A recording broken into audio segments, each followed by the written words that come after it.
പിതാവിൻ്റെയും പുത്രൻ്റെയും ജീവനുള്ള പരിശുദ്ധ റൂഹായുടെയും തിരുനാമത്തിൽ ആമീൻ.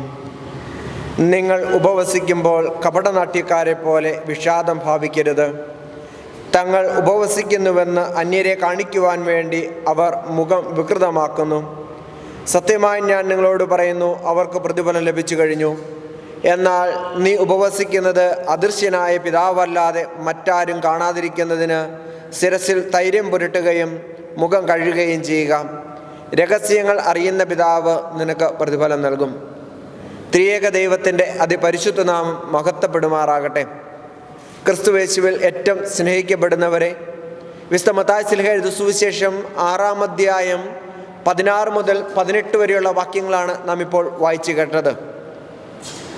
നോമ്പിൻ്റെ ഈ ആദ്യ 3 ദിവസങ്ങളിൽ പ്രാർത്ഥന, ഉപവാസം, ദാനധർമ്മം എന്നീ 3 കാര്യങ്ങളെക്കുറിച്ചാണ് സഭ നമ്മുടെ വിചിന്തനത്തിനായിട്ട് തന്നിരിക്കുന്നത്.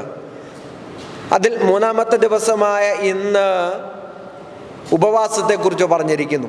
എന്തുകൊണ്ടാണ് നോമ്പിൻ്റെ ഈ ആദ്യ ദിനങ്ങൾ തന്നെ ഈ 3 പുണ്യപ്രവൃത്തികളെക്കുറിച്ച് പറഞ്ഞിരിക്കുക? കാരണം നോമ്പുമായി ബന്ധപ്പെട്ട ഏറ്റവും പ്രധാനപ്പെട്ട കാര്യങ്ങളാണ് നോമ്പും ഉപവാസവും പ്രാർത്ഥനയും. പ്രിയമുള്ളവരെ, ഈ 3 കാര്യവും തമ്പുരാൻ പറയുമ്പോൾ പ്രധാനമായി എടുത്തു പറയുന്നത് ഇത് മറ്റുള്ളവരെ കാണിക്കുവാൻ വേണ്ടി ആവരുത് എന്നാണ്. പ്രാർത്ഥനയും ഉപവാസവും ദാനധർമ്മവും അത് മറ്റുള്ളവരെ കാണിക്കുവാൻ വേണ്ടി ആവരുത്, മറിച്ച് നിന്റെ തന്നെ ജീവിതത്തിലെ മാറ്റത്തിനു വേണ്ടിയാവണം എന്ന് കൃത്യമായി ഊന്നി പറയുന്നു. ഇവിടെ ഈ ഉപവാസത്തെക്കുറിച്ച് നമ്മൾ ചിന്തിക്കുമ്പോൾ പഴയ നിയമത്തിൽ ലേവ്യ പുസ്തകം 16-ാം അധ്യായം, സംഖ്യാപുസ്തകം 29-ാം അധ്യായം, നടപടി പുസ്തകം 27-ാം അധ്യായത്തിലൊക്കെ പരിഹാര തിരുനാളിൽ നിർബന്ധമായും എല്ലാ യഹൂദനും ഉപവസിക്കണമെന്ന് കൃത്യമായി പഠിപ്പിക്കുന്നത് നമുക്ക് കാണുവാൻ സാധിക്കും. അപ്പോൾ എല്ലാ യഹൂദരും കർശനമായി ഉപവസിക്കണമെന്ന് നിശ്ചയിക്കപ്പെട്ടിരുന്ന ദിനമെന്ന് പറയുന്നത് പാപപരിഹാര തിരുനാൾ ദിവസമാണ്. എന്തിനു വേണ്ടിയിട്ടാണ് ഈ ഉപവാസം നടത്തിയിരുന്നത്? ഒന്നാമതായി, ഈ ഉപവാസത്തിലൂടെ ദൈവത്തിൻ്റെ കാരുണ്യം മനുഷ്യനിലേക്ക് കടന്നു വരുമെന്ന് വിശ്വസിച്ചിരുന്നു.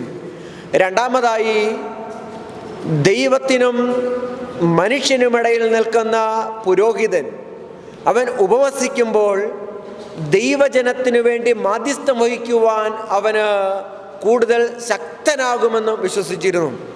അതുകൊണ്ട് തന്നെ ഈ ഉപവാസം എല്ലാവരും ചെയ്തിരുന്നു.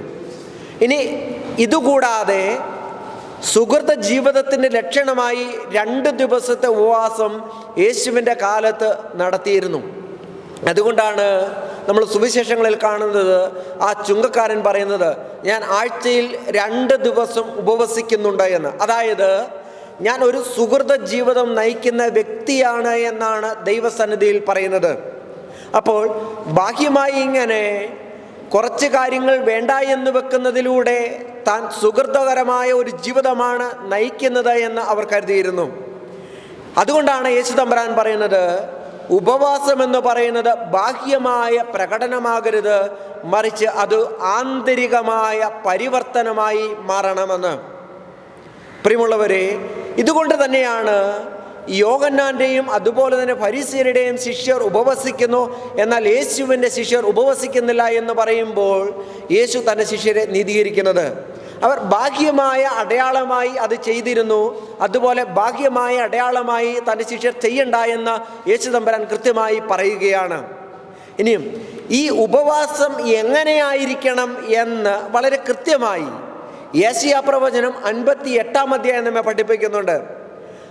അവിടെ ഉപവാസം വെറും ഒരു ആചാരമായി മാറിയപ്പോൾ യെശയ്യാ പ്രവാചകൻ അതിനെ വിമർശിക്കുന്നുണ്ട്. എന്നിട്ട് യെശയ്യാ പ്രവാചകൻ പറയുന്നുണ്ട്, യഥാർത്ഥ ഉപവാസം എന്ന് പറയുന്നത് അത് ഒരുവനെ എളിമപ്പെടുത്തുന്നതാവണം, അവൻ്റെ ഉള്ളിൽ നിന്ന് ദുഷ്ടതയെ മാറ്റിക്കളയുന്നതാവണം, അത് വിശക്കുന്നവനുമായി ആഹാരം പങ്കുവെക്കുന്നതാവണം, അത് പാർപ്പിടമില്ലാത്തവന് കയറിക്കെടുക്കുവാൻ പാർപ്പിടത്തിൽ ഇടം കൊടുക്കുന്നതാവണം, വസ്ത്രമില്ലാത്തവന് വസ്ത്രം നൽകുന്നതാവണം. എന്ന് പറഞ്ഞാൽ ഉപവാസം എന്ന് പറയുന്നത് പങ്കുവയ്ക്കലിൻ്റെ ഒരു അനുഭവമായി മാറണമെന്ന് യേശു തമ്പുരാൻ പഠിപ്പിക്കുകയാണ്.